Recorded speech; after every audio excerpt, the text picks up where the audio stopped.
आखिर राम मंदिर के निर्माण में ऐसा क्या मिला जिसकी इतनी ज्यादा चर्चा हो रही है? जब नासा के वैज्ञानिकों को इन चीजों के बारे में पता चला तो वह भी हैरान रह गए। और सबसे बड़ी बात की, जब आपको इनके बारे में पता चलेगा तो आपके भी रोंगटे खड़े हो जाएंगे। एक बात और की, इस वीडियो को देखने के बाद आप भी अपने आप पर हिंदू और सनातनी होने पर बहुत ज्यादा गर्व करोगे। आखिरकार कई सालों के इंतजार की घड़ी अब खत्म हो चुकी है और राम मंदिर भी बनकर तैयार हो चुका है। अब लोग 22 जनवरी का इंतजार कर रहे हैं, क्योंकि इस दिन की भारत के लोगों को ही नहीं बल्कि दुनिया के लोगों को इंतजार है। लोग राम लल्ला की स्थापित होने वाली मूर्ति को देखकर झूम उठेंगे, क्योंकि इस दिन के बाद राम मंदिर के दरवाजे हमेशा के लिए भक्तों के लिए खोल दिए जाएंगे। इस मूर्ति को बनवाने के लिए देश के 3 सबसे बड़े मूर्तिकारों को बुलवाया गया है, और जो भी भक्त इस ऐतिहासिक पल को अपनी आंखों से निहारेगा वह जीवन मरण के बंधन से मुक्त हो जाएगा। क्योंकि यह तो आपको पता ही होगा कि 22 जनवरी 2024 को राम मंदिर में रामलाल की मूर्ति की प्राण प्रतिष्ठा होगी।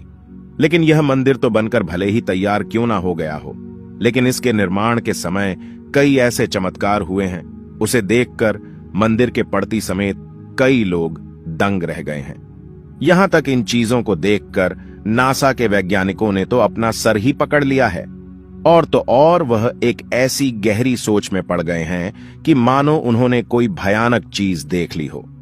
आज की इस वीडियो में हम राम मंदिर के बनते वक्त हुए उन चमत्कारों और रहस्यमयी चीजें के बारे में आपको बताएंगे, जिसे सुनकर शायद आप भी यकीन ना कर पाओ। आपको बता दें कि जब यहां मंदिर निर्माण का काम चल रहा था तब एक 1200 खांभों की ड्राइंग तैयार करवाई गई और अमेरिका से एक विशिष्ट वैज्ञानिकों की टीम को बुलवाया गया ताकि वे इसका निरीक्षण करके होने वाली हर एक कमियों को दूर कर दे और राम मंदिर की शान में 4 चांद लगा दे। लेकिन जैसे ही राम मंदिर के निर्माण के वक्त वहां की धरती को खुद गया, तब उस धरती से एक ऐसी वस्तु निकली कि उसे BCC देखकर सभी के होश उड़ गए। और उसे चमत्कारी और दिव्या वस्तु ने न सिर्फ उन वैज्ञानिकों के होश उड़ाए बल्कि भारत सरकार को भी हिलाकर रख दिया, जिसके बाद तुरंत एक कमेटी बनाई गई और उसकी जांच के लिए लगा दी। लेकिन उसके बाद कुछ ऐसा हुआ कि वे सभी भी प्रभु श्री राम के भक्त बन गए। दरअसल यह बात है राम मंदिर के निर्माण के समय की, जब अमेरिका से थॉमस नाम के एक वैज्ञानिक भारत में राम मंदिर निर्माण कार्य के दौरे पर आए हुए थे। यहां आकर उन्होंने देखा कि राम मंदिर का निर्माण कार्य तो काफी चल रहा है, जिसके बाद उन्होंने अपना रूटीन काम फिर से करना शुरू कर दिया और अपना काम करना शुरू कर दिया। अपने काम करने के दौरान जैसे ही उनकी नजर मंदिर परिसर की तरफ गई तो उन्हें एक ऐसी जगह दिखाई जहां पर वहां धरती नरम पड़ी हुई थी। देखने में वह धरती वहां की जगह से पूरी अलग ही दिख रही थी। थॉमस को अपनी अंतरात्मा से कुछ अलग सी प्रेरणा मिलने लगी और तुरंत थॉमस ने अपने मजदूरों को वहां की खुदाई करने को बोल दिया। एक बार के लिए तो मजदूर भी हैरान हो गए कि ऐसी धरती की वह खुदाई क्यों करवा रहे हैं, लेकिन मजदूरों को तो उनका ऑर्डर मानना ही काम था, इसलिए उन्होंने बिना कुछ सवाल किए खुदाई शुरू कर दी। जैसे ही वहां पर खुदाई शुरू हुई, कुछ ही देर बाद उस धरती से पानी का प्रवाह शुरू हो गया। उस बहते हुए पानी को देख खुदाई करने वाले मजदूर परेशान हो गए, क्योंकि पानी के अंदर खुदाई करना मुश्किल ही नहीं बल्कि नामुमकिन सा हो जाता है। लेकिन जब इस पानी का सर्वेक्षण किया तो पता चला है कि यह पानी तो पास ही में बह रही सरयू नदी का पानी है। वे लोग यह समझ नहीं पाए कि यह माता सरयू का आशीर्वाद है कि वह खुद राम मंदिर की निर्माण में सहयोग कर रही थी। इस पानी ने सभी वैज्ञानिकों को एक गहरी सोच में धकेल दिया। वे यह सोचने लग गए कि अगर ऐसे ही पानी निकलता रहा तो जहां एक भव्य मंदिर का निर्माण कैसे हो पाएगा, क्योंकि एक पानी वाली सतह पर मजबूत मंदिर बनवाना कोई हंसी खेल की बात नहीं थी। उस समय सभी के दिमाग में एक ही बात थी कि सरयू नदी का मंदिर की भूमि के नीचे मिलना कोई चमत्कार है या फिर कोई कुदरत का करिश्मा, यह कोई भी नहीं जानता था। आखिरकार जब कोई भी समाधान नहीं मिला तब सभी मिलकर श्री राम से प्रार्थना करने लगे, क्योंकि जाहिर सी बात थी जब तक वो माता सरयू के पानी की धारा बंद नहीं होगी तब तक आगे का काम शुरू नहीं किया जा सकता था। लेकिन अगले ही दिन श्री राम ने उनकी पुकार सुन ली और माता सरयू का पानी स्वतः ही बंद हो गया और एक बार फिर राम मंदिर का निर्माण कार्य जोरों शोरों से शुरू हो गया। और यह काम इस कदर चला कि अब यहां अपने अंतिम छोर पर पहुंच चुका है, या यूं कहें कि यह पूरा तैयार ही हो गया है और 22 जनवरी को यहां श्री राम की प्राण प्रतिष्ठा भी की जाएगी।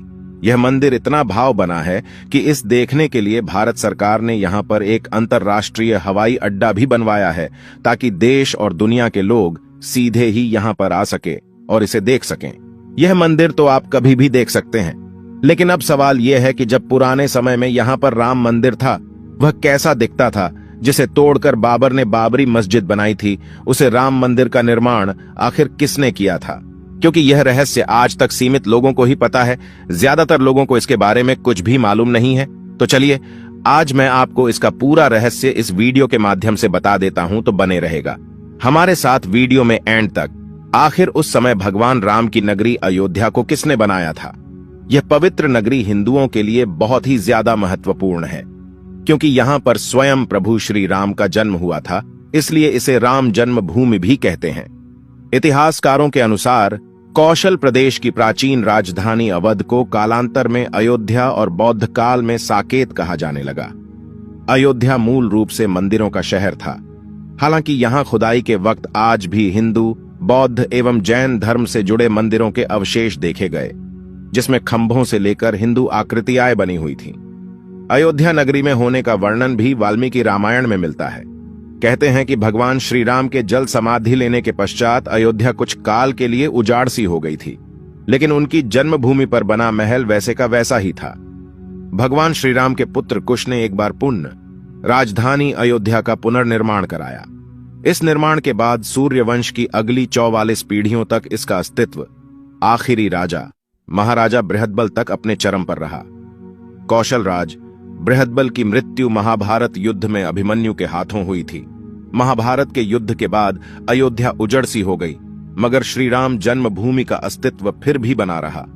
इसके बाद यह उल्लेख मिलता है कि ईसा के लगभग 100 वर्ष पूर्व उज्जैन के चक्रवर्ती सम्राट विक्रमादित्य एक दिन आखेट करते करते अयोध्या पहुंच गए।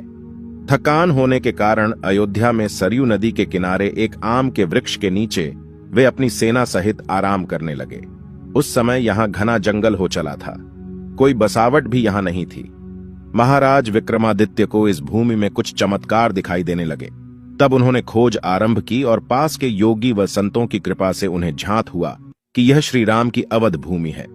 उन संतों के निर्देश से सम्राट ने यहां एक भव्य मंदिर के साथ ही कूप, सरोवर, महल आदि बनवाए। कहते हैं कि उन्होंने श्री राम जन्मभूमि पर काले रंग के कसौटी पत्थर वाले 84 स्तंभों पर विशाल मंदिर का निर्माण करवाया था। इस मंदिर की भव्यता देखते ही बनती थी। विक्रमादित्य के बाद के राजाओं ने समय समय पर इस मंदिर की देखरेख की। उन्हीं में से एक शुंग वंश के प्रथम शासक पुष्यमित्र शुंग ने भी मंदिर का जीर्णोद्धार करवाया था। पुष्यमित्र का एक शिलालेख अयोध्या से प्राप्त हुआ था, जिसमें उसे सेनापति कहा गया है तथा उसके द्वारा 2 अश्वमेध यज्ञों के किए जाने का वर्णन है। अनेक अभिलेखों से झांत होता है कि गुप्त वंशीय चंद्रगुप्त द्वितीय के समय और तत्पश्चात काफी समय तक अयोध्या गुप्त साम्राज्य की राजधानी थी। गुप्तकालीन महाकवि कालिदास ने अयोध्या का रघुवंश में कई बार उल्लेख किया है। इतिहासकारों के अनुसार 600 ईसा पूर्व अयोध्या में एक महत्वपूर्ण व्यापार केंद्र था। इस स्थान को अंतरराष्ट्रीय पहचान 5वीं शताब्दी में ईसा पूर्व के दौरान तब मिली जबकि यह एक प्रमुख बौद्ध केंद्र के रूप में विकसित हुआ। तब इसका नाम साकेत था। कहते हैं कि चीनी भिक्षु फाहियान ने यहां देखा कि कई बौद्ध मठों का रिकॉर्ड रखा गया है। यहां पर 7वीं शताब्दी में चीनी यात्री हेनत्सांग आया था। उसके अनुसार यहां 20 बौद्ध मंदिर थे तथा 3000 भिक्षु रहते थे, और यहां हिंदुओं का एक प्रमुख और भव्य मंदिर भी था, जहां रोज हजारों की संख्या में लोग दर्शन करने आते थे। इसके बाद ईसा की 11वीं शताब्दी में कन्नौज नरेश जयचंद आया तो उसने मंदिर पर सम्राट विक्रमादित्य के प्रशस्ति शिलालेख को उखाड़कर अपना नाम लिखवा दिया।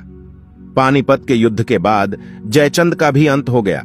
इसके बाद भारतवर्ष पर आक्रांताओं का आक्रमण और बढ़ गया। आक्रमणकारियों ने काशी, मथुरा के साथ ही अयोध्या में भी लूटपाट की और पुजारियों की हत्या कर मूर्तियां तोड़ने का क्रम जारी रखा। लेकिन 14वीं सदी तक वे अयोध्या में राम मंदिर को तोड़ने में सफल नहीं हो पाए। विभिन्न आक्रमणों के बाद भी सभी झंझावातों को झेलते हुए श्री राम की जन्मभूमि पर बना भव्य मंदिर 14वीं शताब्दी तक बचा रहा। कहते हैं कि सिकंदर लोदी के शासनकाल के दौरान यहां मंदिर मौजूद था। 14वीं शताब्दी में हिंदुस्तान पर मुगलों का अधिकार हो गया और उसके बाद ही राम जन्मभूमि एवं अयोध्या को नष्ट करने के लिए कई अभियान चलाए गए। अंतत 1527 से 28 में इस भव्य मंदिर को तोड़ दिया गया और उसकी जगह बाबरी ढांचा खड़ा किया गया। कहते हैं कि मुगल साम्राज्य के संस्थापक बाबर के एक सेनापति ने बिहार अभियान के समय अयोध्या में श्री राम के जन्म स्थान पर स्थित प्राचीन और भव्य मंदिर को तोड़कर एक मस्जिद बनवाई थी, जो 1992 तक विद्यमान रही। बाबरनामा के अनुसार 1528 में अयोध्या पडीडी ढाव के दौरान बाबर ने मस्जिद निर्माण का आदेश दिया था।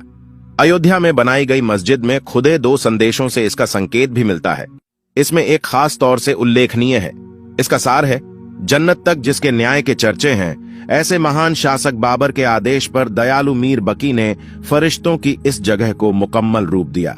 हालांकि यह भी कहा जाता है कि अकबर और जहांगीर के शासनकाल में हिंदुओं को यह भूमि एक चबूतरे के रूप से सौंप दी गई थी, लेकिन क्रूर शासक औरंगजेब ने अपने पूर्वज बाबर के सपने को पूरा करते हुए यहां भव्य मस्जिद का निर्माण कर उसका नाम बाबरी मस्जिद रख दिया था।